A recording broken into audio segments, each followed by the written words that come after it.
1 जुलाई से लेकर 14 अगस्त 2023 तक कोल्हान की धरती में हो भाषा को 8वें अनुसूची में शामिल कराने के लिए 15 दिवसीय लगभग 500 किलोमीटर हम लोगों ने पैदल यात्रा किया था।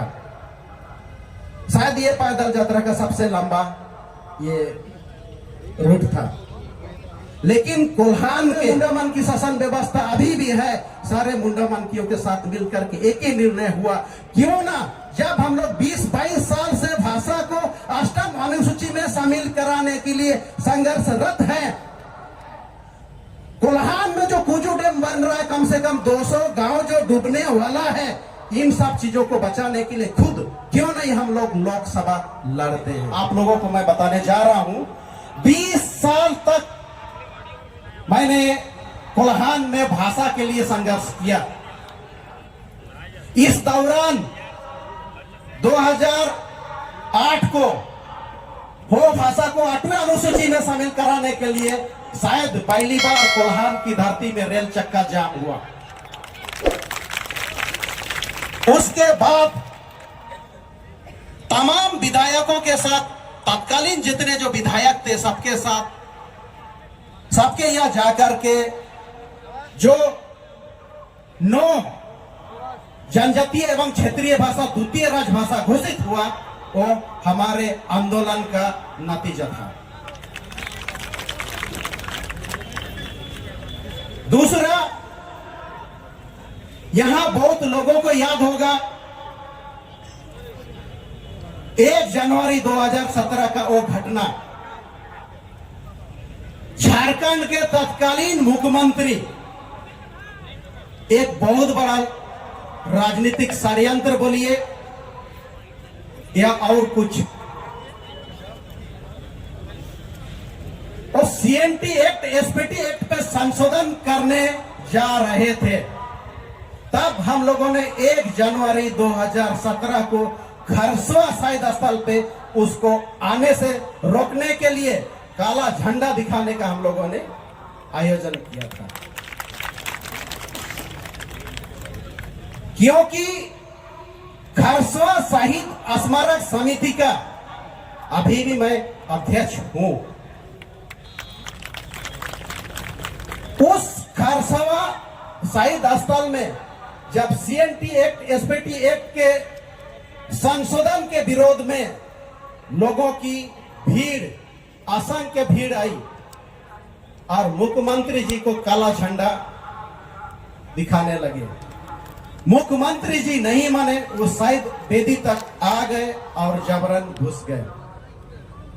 कुछ लोगों को साथ ये नागवार गुजरा होगा या राजनीतिक षड्यंत्र होगा, लोगों ने उसके ऊपर जूता बरसा दिए। क्यों बरसाए? सिर्फ सीएनटी एक्ट, एसपीटी एक्ट में संशोधन के गुस्सा एक मुख्यमंत्री के ऊपर जूता चप्पल के रूप में पड़ा, जो कि झारखंड के राजनीतिक इतिहास में यह सबसे शर्मनाक दिन है। लेकिन उस जूता चप्पल के कांड के बदौलत सीएनटी एक्ट, एसपीटी एक्ट में दोबारा संशोधन का किसी मुख्यमंत्री ने हिम्मत नहीं की। आज इस मंच पे मेरा जो जेबी केसेस यानी कि झारखंड भाषा खतियानी संघर्ष समिति में जुड़ने का सबसे बड़ा मकसद यही है कि भाषा का जो 20-22 साल तक एक झारखंडी भाषा को मान्यता देने के लिए, एक पहचान देने के लिए एक संघर्ष जो किए, उस संघर्ष में बाकी किसी ने साथ नहीं किया। उस जूता चप्पल कांड में जो हुआ, क्योंकि वहां का आयोजन समिति के अध्यक्ष मैं होने के नाते उस जूता चप्पल कांड का सारा दोष मेरे ऊपर डाला गया। 11 धाराएं लगाई गई है और 7 साल तक उसके लिए हमको कोर्ट कचहरी का चक्कर कटना पड़ा। तब इस 1 जनवरी से पहले मैंने एक चीज बोला था कि अगर ये सरकार भी इस जूता चप्पल कांड का केस जो हमारे ऊपर बेबुनियादी तरीके से लगाया गया, क्योंकि हम वहां आयोजन समिति थे, हमारा कर्तव्य था कि जो भी वहां श्रद्धांजलि देने आएंगे उसको मान सम्मान पूर्वक श्रद्धांजलि देने का। पिछले बार वही दोबारा वहां कुछ लोग इस जेबी केसेस के सुप्रीमो टाइगर जयराम कुमार महतो जी का विरोध कर रहे थे कि नहीं, जयराम महतो जी का हम लोग इस शहीद स्थल पे प्रवेश करने नहीं देंगे, श्रद्धांजलि देने नहीं देंगे। तब उन विरोधियों को मैं नहीं बोला कि ये शहीद स्थल है, शहीदों को श्रद्धांजलि देने का अधिकार झारखंड के पूरा दुनिया के हर लोगों को है। आप किसी को रोक नहीं सकते हो। तब आज जो इस जेबी केसेस के महासचिव, केंद्रीय महासचिव सृजन हाइब्रू, उसको मैंने भेजा कि टाइगर जयराम महतो का विरोध होने वाला है, आप जाओ उसको एस्कॉर्ट करो और श्रद्धांजलि शांतिपूर्वक दिलाओ। तब सृजन हाइब्रू आगे आया और टाइगर जयराम महतो का पूरा काफिला को ले जा करके श्रद्धांजलि शांतिपूर्वक दिलाया।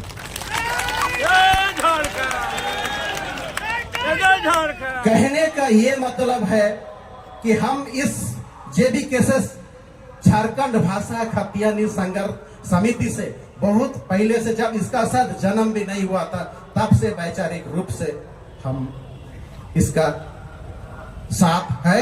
और आज विधिवत रूप से इस मंच पे टाइगर जयराम महतो के हाथ ये जो एक जिम्मेदारी का जंजीर गले पे जो डाले, इस जिम्मेदारी को आगे बाखूबी निभाने के लिए तैयार हैं। साथ में एक चीज और जोड़ना चाहेंगे, संक्षेप में बोलते बोलते बहुत सारा चीजें छूट जाती है। 1 जुलाई से लेकर 14 अगस्त 2023 तक कोल्हान की धरती में हो भाषा को 8वीं अनुसूची में शामिल कराने के लिए 15 दिवसीय लगभग 500 किलोमीटर हम लोगों ने पैदल यात्रा किया था। शायद ये पैदल यात्रा का सबसे लंबा ये रूट था। लेकिन कोल्हान के तत्कालीन जो या वर्तमान जो सांसद महोदय है, एक दिन भी समर्थन देने नहीं आई। वहां के जो सिटिंग एमएलए, उन लोगों भी हौसला अफजाई करने के लिए एक दिन भी इस पदयात्रा को साथ देने नहीं है। ये सबसे बड़ी दुखद घटना है हो भाषा के लिए। 2012 में हम लोग दिल्ली गए थे हो भाषा को 8वीं अनुसूची में शामिल कराने के लिए। उस समय तत्कालीन मुख्यमंत्री माधव कोड़ा जी थे। माधव कोड़ा जी ने हो भाषा को 8वीं अनुसूची में शामिल कराने के लिए कुछ काम नहीं किया। उल्टा वहां पर धर्मेंद्र प्रधान जी, आज जो केंद्रीय पेट्रोलियम मंत्री हैं, उसने हमारे लिए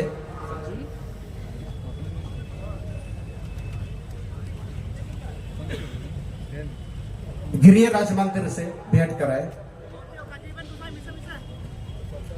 कहने का मतलब बहुत संक्षेप में जब बोलने को कहा गया है, 2018 में फिर हम लोग दिल्ली धरना को गए, फिर इस बार 21 अगस्त 2023 को धरना पे गए।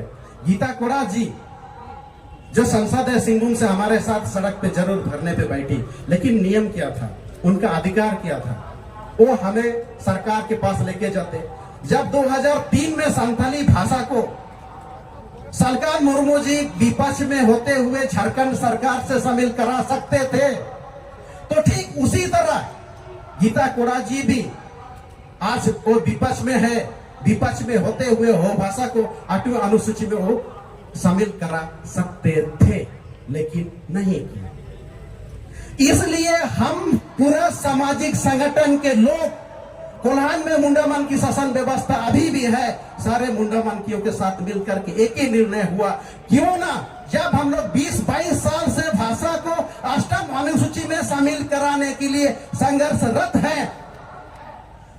कोल्हान में जो कुजू डैम बन रहा है, कम से कम 200 गांव जो डूबने वाला है, इन सब चीजों को बचाने के लिए खुद क्यों नहीं हम लोग लोकसभा लड़ते हैं।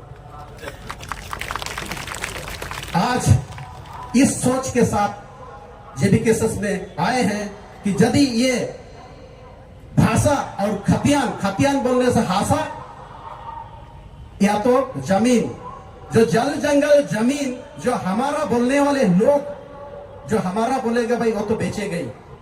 शायद इस सब को रोकने के लिए भी मुझे एक जो संगठन की जरूरत थी वो जेबीकेएसएस के रूप में मिला। बस समय कम है, आप लोग यहाँ टाइगर जयराम मातो जी को सुनने आए हैं, आप लोग उनका बेसब्री से इंतजार कर ले, इसीलिए इन शब्दों के साथ मैं अपना वक्तव्य को और आप सबों को धन्यवाद देते हुए समाप्त करना चाहूंगा। आप सबों को धन्यवाद।